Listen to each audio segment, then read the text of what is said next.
Hey there, welcome.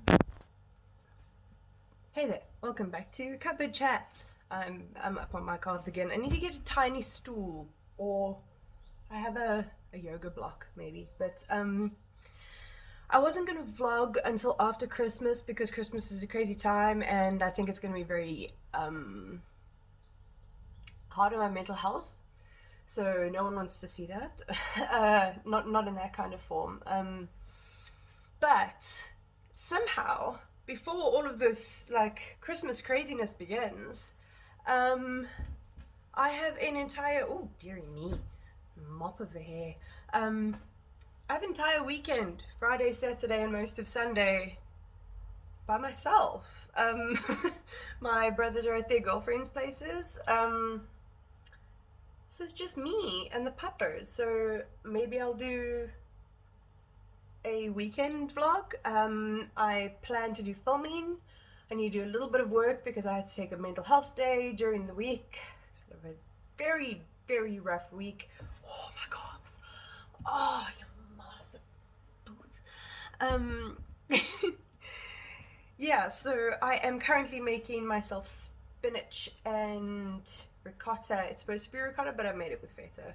So ricotta's expensive. Spinach and ricotta dumplings with a marinara sauce that I'm gonna eat the dumplings with. I'm just waiting for them to boil. Then I'm gonna watch some YouTube on the TV because that's what I do. And we'll see what I feel like updating when I feel like updating it. I remembered I have a booky thing to say. So I've been reading Cemetary Boys, and it was sweet, and it was sort of just like plodding along, and like something felt a little bit repetitive, and then out of nowhere, shit hit the fan. Oh my word! I did a live reaction to it on Instagram. I'll post that here. And yeah, so now I really didn't expect that at all. None of it. It was so well done, so well hidden, and I'm at a point now that is very tense, so we will see what happens. But yeah, caught me by surprise. This is my dinner, if you care. It's spinach and feta dumplings in a marinara. I think I said that earlier, but yeah, that's what it looks like. It's pretty good.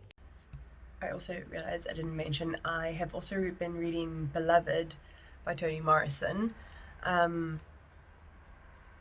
didn't get it quite until today because there's like a almost paranormal horror element that I didn't realize was there. It's following a mother and daughter. The mother, it's just after slavery has been abolished, but it flashes between the two, so it's quite it has a horror paranormal aspect that I didn't expect. But the novel's about slavery, so to me, doesn't that classify as a sense of horror? Because that's a horrific event that happened. It just happens to be true. Just because it's true doesn't mean it's not horror. So I realized the symbolism that's being created between the two, unless I've completely missed it, but my interpretation is valid regardless. I have to remind myself of that sometimes. But yeah, it's very beautifully written. You can tell why it gets all the hype. It's very delicate. You do have to pay attention. I've sometimes when my maids have kicked in, some of my maids help me sleep, and I'll read that when it's kicking in, and I will realize that no, I need to go back a couple of pages just to make sure, because you do need to take in all the words, and the prose is so beautiful that actually it's a pleasure. So yeah, I'm reading two good books at the same time. I'm enjoying it. Good morning. I'm putting the dog hide rather than head hide so you can use it. Hello, honey. Huh? So, he's upside down. Lila, honey. Okay, be quiet now. Okay, you can hold my hand. Okay.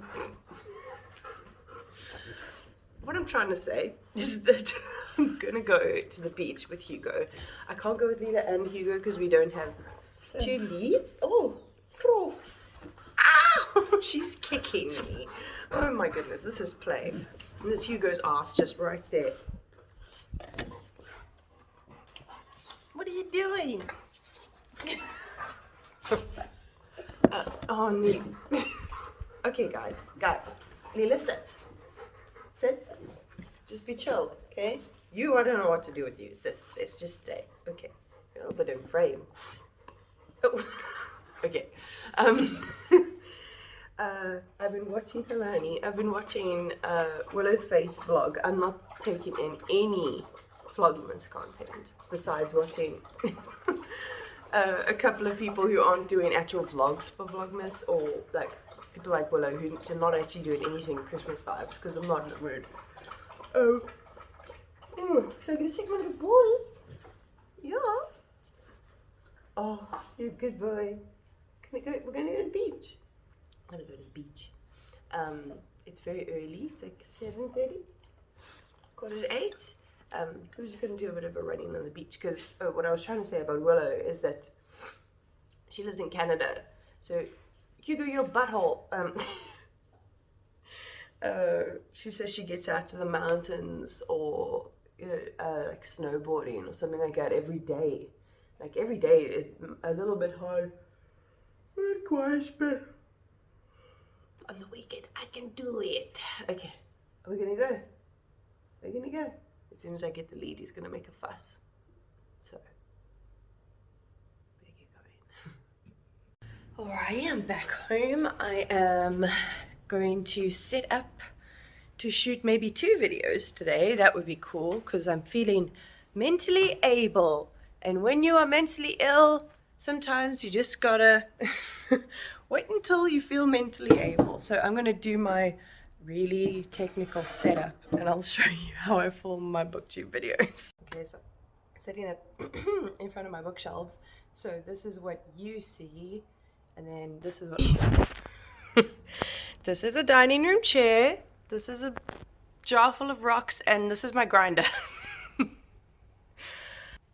Professional, but literally like every YouTuber or person I've spoke to is like, just fucking start with your phone. Phones are amazing, and if it turns into something later, then you can invest in it. And I don't have the money to invest in it anyway. This is a good phone, so let me get the books I need to talk about and then film this video.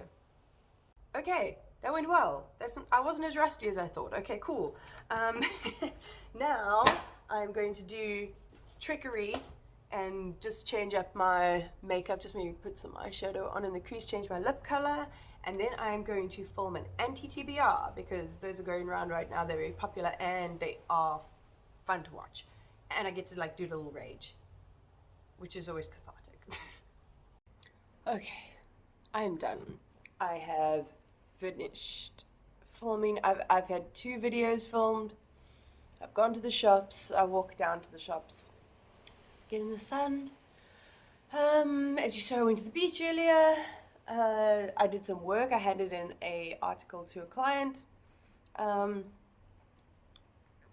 yeah, it's pretty productive. And I did the dishes. So yeah, not too bad. So now I'm just gonna sit and veg. Now I can watch YouTube on an actual TV, which is pretty cool. I'm just watching Willow again. Why do I always I always end up watching Willow when I'm vlogging. Oh, she's posting every day, so probably that's why.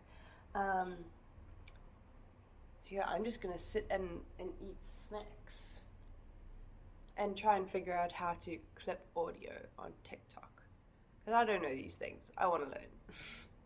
Okay, I finished Cemetary, boys, finally. I think the last time I spoke to you, I showed you the reaction of me.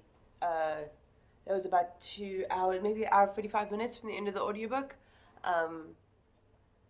And now I've finished it up, and it's like, it's just one of those, it's a really beautiful story. You can see how, because Aidan Thomas is Latinx, how he's used his own culture to inform a lot of what happens in this like fictional community, I suppose you would call it. But at the same time, it's also a coming of age story and an acceptance story, but it's got a very hopeful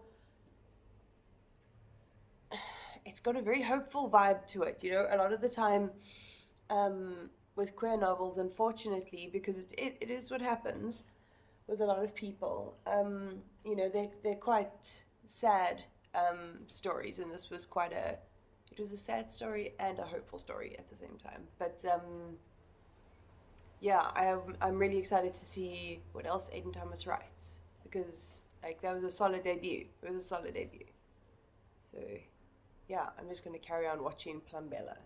I don't even play The Sims. It's just so satisfying. Do I look like a skater boy? It's actually a lesbian beanie. I just put it on for a TikTok. I just wanted to update you and let you know that I've started reading When No One Is Watching by Alyssa Cole, because Jessie from Bow Ties and Books had a lot of good things to say about it, and they said it was very different type of thriller, and they really enjoyed it. So I'm gonna give it a go. We'll see how I get along with it. Hi. So I just started reading When No One Is Watching by Alyssa Cole, and already we're going right into the story with the protagonist going on a tour of her own neighborhood to hear what the tour guides have to say, because the neighborhood is getting gentrified. And that's something that happens in South Africa. It's happening everywhere. It's and it's so sad, because there's these beautiful areas in Cape Town here, Observatory and Woodstock. During apartheid, those were the areas, the lower income areas where, different people of color would be segregated in. And there's generations and generations of families that have lived there, all the way through apartheid and into the present day. And places are getting taken down, and these brand new, contemporary, soulless, free working office blocks are put up in their place, and it's so depressing. I think it's why, I don't know if have I mentioned I studied architecture? Yes, I did, in my last vlog. That's one of the reasons I think that it didn't really work for me, because I would rather something be left as it was than be renovated, and then that would mean I wouldn't have a job if I was an architect. But yeah, it's just there's even law in Cape Town that there was this one block of heritage buildings, and they couldn't get the people out because of, I think it was squatters' rights, and it mysteriously burned down, and it was burned down for quite a while, and now it's been destroyed, and it's a yellow, white, and black, really minimalistic, geometric, facaded office block. I don't like that. And that's always given me the heebie-jeebies. The area not the area I grew up in. So I lived in one area in Joburg from 0 to 15, and then from 15 to 25 I stayed in a different area. The second area was very much a new money kind of area, because we were such a big family, and I never liked that. It just give me the X. So it's a thriller that's already given me the X, and it hasn't even got into the creepy part before. But to me, that's such a horrific situation. Gentrification is awful, and that's from an outside perspective. I don't know what that's like, because I'm a privileged white bitch. So I'm glad this is an own voice as author, so I can get some kind of perspective and of what it's like from the inside of that community.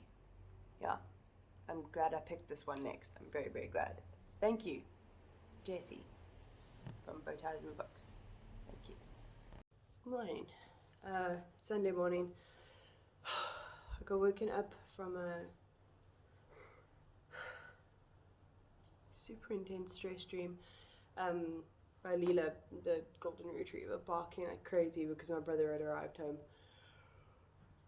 So it was a shitty wake up to a shitty sleep. I can't remember the last time I slept properly. I'm still in my pajamas. Circa 2005.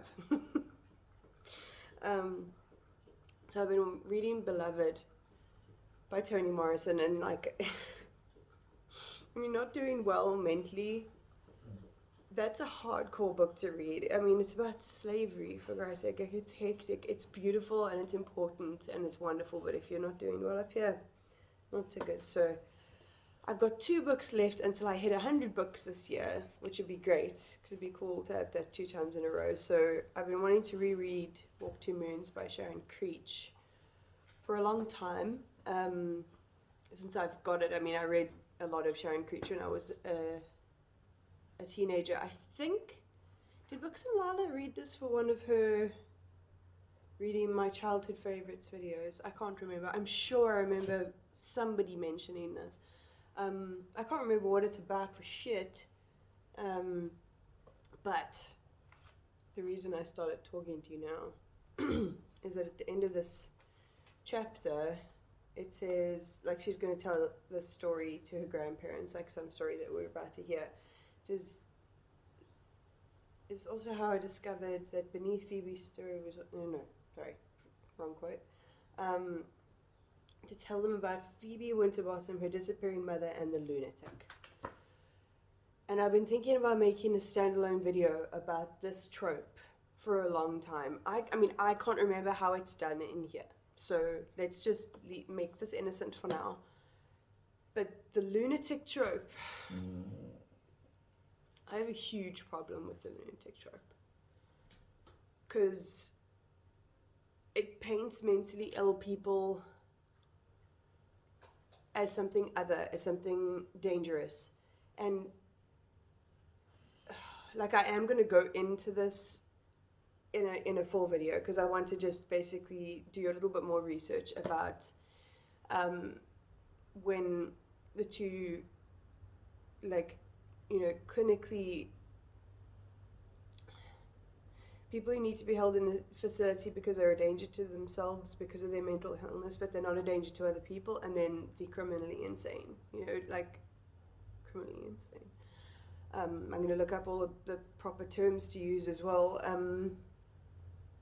because this is a trope that is used in so many books. The lunatic that's escaped from the asylum, and I cannot tell you how hurtful it is for someone with mental health issues to have someone who's mentally ill as, like, the reveal in a book. It happened to me recently. I won't tell you which book because I don't want to spoil it, but having, like, oh, the killer was a lunatic, like someone that was mentally ill that escaped and, you know, gone on a murderous rampage. And first of all, not all mentally ill people, and people who ended up in those asylums, most people who ended up in those asylums were not, they weren't even meant to be there. They were like women who were hysterical and shit like that. So yeah, I just wanted to voice it because this has already, like, put a little bit of a pit in my stomach. Hopefully it's dealt with in an okay manner. I mean, this book was written in, like, 1993. I keep reading book 1994, 4 years old. But yeah, I'm going to do a video about it, because the earliest reference I can remember to the lunatic trope was Just William. Did anybody read Just William when they were a kid? We used to have it on cassette tape, and I remember this one, her entire plot was based around this lunatic that had escaped from the asylum, and then he pretended, they ran into him, but he pretended to be a policeman because he was so clever at disguises, and they, like, portray him as being so wily and like clever and stuff, and which is fine because a lot of people are like that, but they do it in, like, a way to make him look devious and like a villain instead of someone who's suffering. So can authors stop doing that, please? Because I'm just going to start calling it out now. Like, I'm going to do a video on it, but now if books have that trope in it, I'm going to start making a list, and I'm going to have a whole video calling out people who use mentally ill people as their punchline. I'm super sick of it. Anyway, let's carry on reading this kid's book and hope that it hits me better than Slade book. I was going to film like this, but this boy, look, he's so cute. Here you go. Hey, honey. So, because I haven't been feeling good, and I know what helps, and also I've got a schedule for today. Hey, buddy. I'm gonna put my headphones in. Oh, these angles, good God. I'm gonna put my headphones in. I'm gonna listen to When Nobody's Watching while I sweep, and then I'm gonna jam my 2020 Spotify playlist while I garden, because gardening is doing pretty good. This is real cute. Oh, Patty. So I have tidied. My brain feels cleaner. There's less golden retriever hair all over the fucking floor. Also just tidied up the garden, and I'm about to get my weed whacker out. I posted a reel that I then put on TikTok later of me getting this, because I thought it would be funny. Like, I just thought of like a really like funny way of filming it, and that freaking video got like 2,500 views. I'm like, what? Where did that come from? It was so bizarre. It's like the first video I've ever had that like, or the first anything I've ever had that like hit over like 3 digits. It's like it was, but yeah, it was just me playing with my weed whacker or lawn trimmer. I don't know what people overseas call it. Different countries call it different things. But yes, I'm going to cut the grass now. I just wanted to show you the jeans that I do this garden in. So these are skinny jeans from Zara, and I'm very much of the mind of like, I will wear a piece of clothing until it is like worn through, or if I just don't want to wear it anymore, I will donate it, because there were so many places here, you know, because a lot of people need clothes. But I will make sure I use things. It's maybe my mother and me, and because I'm thrifty and broke. But so the reason I don't wear these jeans anymore, they were my most expensive jeans.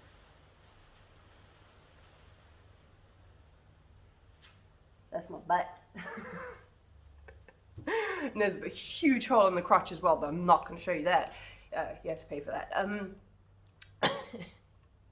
So I just picture my neighbors watching me do the garden, because I blast my music and I like jam. So I'm like jamming to Tuvalu's Sad About a Cooler with my butt out. Yeah, I think my neighbors already think I'm a little bit nuts, so it's okay.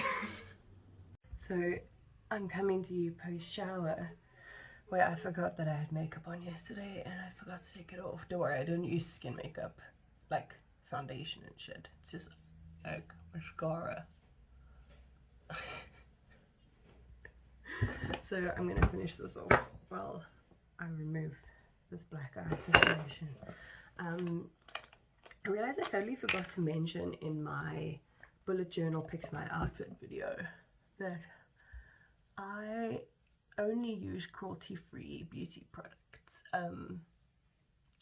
So anything you see me using that isn't cruelty-free is most likely from before I made the decision to go cruelty-free, or something like this where someone just like gave this to me and I was like, thanks, and I didn't like awkwardly be like, you know, I can't use this product, you know, like so awkward people pleasing things. So yeah, there's mostly I get my products from, when it comes to skin and body, is also Heavenly, oh, and hair, Oh So Heavenly or Sorbet. They're a local company. I don't know if Oh So Heavenly is, but Sorbet is a local company that started in salons and then like broadened out, and that's the body butter that I just used, because fuck me, body butter is expensive. Like the Body Shop one, because Body Shop is also like cruelty free, but like 190 rand for a tub this size. This is Sorbet and it smells so good. It smells like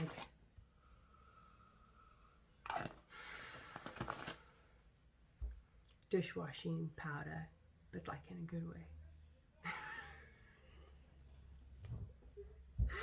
Oh god, what is actually in it though?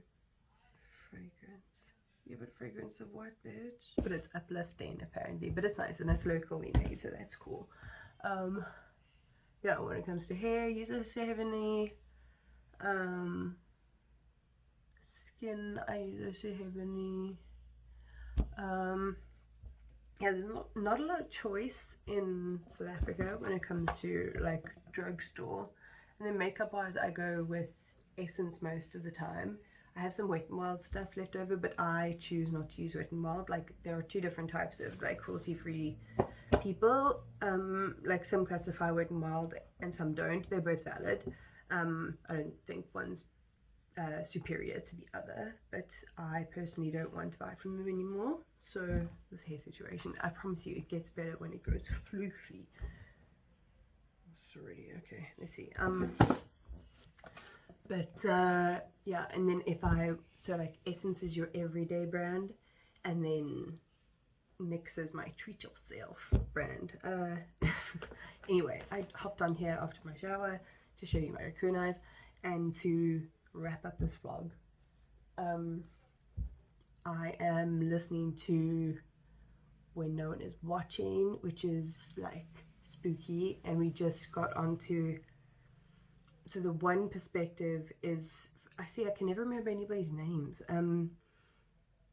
The first perspective is someone who's lived in this city all her life, and the other perspective is and she's a woman of color, and then it's from the perspective of a white couple who've just moved in, and they've been promised, you know, that the city is going to be renewed, i.e. we're going to kick everybody with a little bit of melanin in their skin out and bring all the white people in.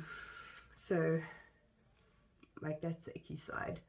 But I haven't got very far, but I'm enjoying it so far. And then I just got a little bit into Walk Two Moons. Yeah? Yeah, so I started reading Walk Two Moons. The last time I told you was about that lunatic thing. But she's basically telling her grandparents a story about her and her friend Phoebe. To her grandparent, telling her grandparents a story on a road trip. And then I'm reading Beloved. I'm on page 181. So that's, yeah, I think it's only 360 pages long. 320 pages long, so yeah, but it's obviously like it's quite a tough read, so depending on my brain I'll pick up these two. And then I have a book called Sorted by Jackson Bird. He also has a YouTube channel, I'll put it down below, and it's his memoir about coming out as trans and then his journey to becoming, like, you know, who he is now. And I really like watching him, and I think me and my mom will enjoy watching that. I mean, listening to that while we drive up to Joburg, because it's legal here to drive between provinces, so it's a 15-hour drive from Cape Town. So it's only a 5-hour memoir, so we're probably gonna listen to that, which would be nice, because then we're both cis, so then we can, you know, we can learn together. And then, like, obviously my mom is a lot older than me, obviously. So if there's something she doesn't understand, she can ask me, because she's not like around people like that every day. So then, yeah, it'll be a nice learning moment. Anyway, I'm gonna go edit these videos. So if you enjoyed this video, please hit the thumbs up button, subscribe if you haven't already, hit the little bell. Be kind to people, be kind to yourself, wear a mask, and I'll see you next time.